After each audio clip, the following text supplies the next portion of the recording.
এই নিপীড়ন শেখ হাসিনা চালিয়েছেন 16 বছর। আপনার ওই সাদ্দাদের বেহেশত, আপনার সেই হাতিশালে হাতি আর ঘোড়াশালে ঘোড়া আর ঝাড়বাতির ক্ষমতা আর আপনি স্বপ্নেও কোনোদিন দেখতে পারবেন না। আপনি ছিলেন গডফাদারদের জননী, আপনি ছিলেন টাকা পাচারকারীদের জননী। এমন একটা পরিস্থিতি তিনি মনে করেছিলেন যে তার এই যে স্বর্গরাজ্য, তার লুণ্ঠনের স্বর্গরাজ্য, তার মাফিয়াতন্ত্রের স্বর্গরাজ্য, এটি চিরজীবনের জন্য প্রতিষ্ঠিত হবে। উনার পিয়নের 400 কোটি টাকা লোপাট, ওনার পিয়ন প্রধানমন্ত্রীর, এটা গর্ব করে শেখ হাসিনা বলেন। এইরকম আরও কত ঘটনা প্রতিদিন। আপনি ওবায়দুল কাদেরের সড়ক বিভাগ থেকে 15 বছরে কত হাজার কোটি টাকা গেছে, বিভিন্ন ডিপার্টমেন্ট থেকে কত হাজার কোটি টাকা লোপাট হয়েছে, এখন তো সবই সংবাদপত্রে দিনের পর দিন এগুলো প্রকাশিত হচ্ছে।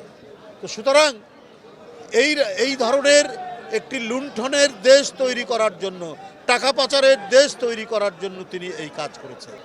আপনি উস্কানি দিচ্ছেন।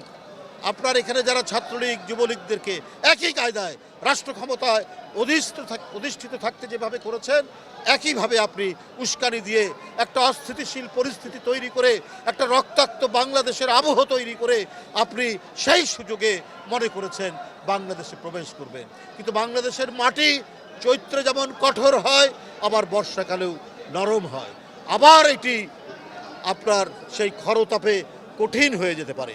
এদেশের মানুষ যে কত কঠিন হতে পারে অত্যাচারীর বিরুদ্ধে, স্বৈর শাসকের বিরুদ্ধে, এইটা আপনি পালিয়ে যাওয়ার পরেও টের পাননি। আপনার ওই সাদ্দাদের বেহেশত, আপনার সেই হাতিশালে হাতি আর ঘোড়াশালে ঘোড়া আর ঝাড়বাতির ক্ষমতা আর আপনি স্বপ্নেও কোনোদিন দেখতে পারবেন না।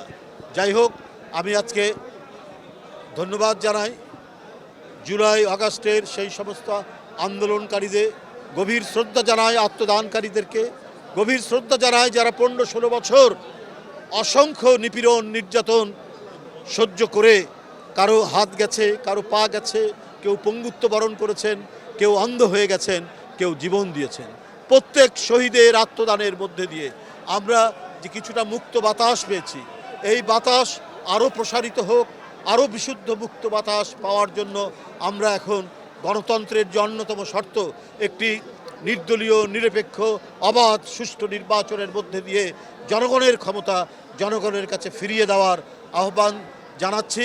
এবং বাংলাদেশে আর কাউকে যেন মিথ্যা মামলায় এবং একজন ব্যক্তির ইশারায়, তার নির্দেশে আদালত যত পরিচালিত না হয়, সেই নির্মম আদালত, সেই নির্মম বিচার ব্যবস্থার অবসান ঘটিয়ে একটি সত্যিকারের আইনের শাসনের গণতান্ত্রিক সরকার প্রতিষ্ঠিত হোক,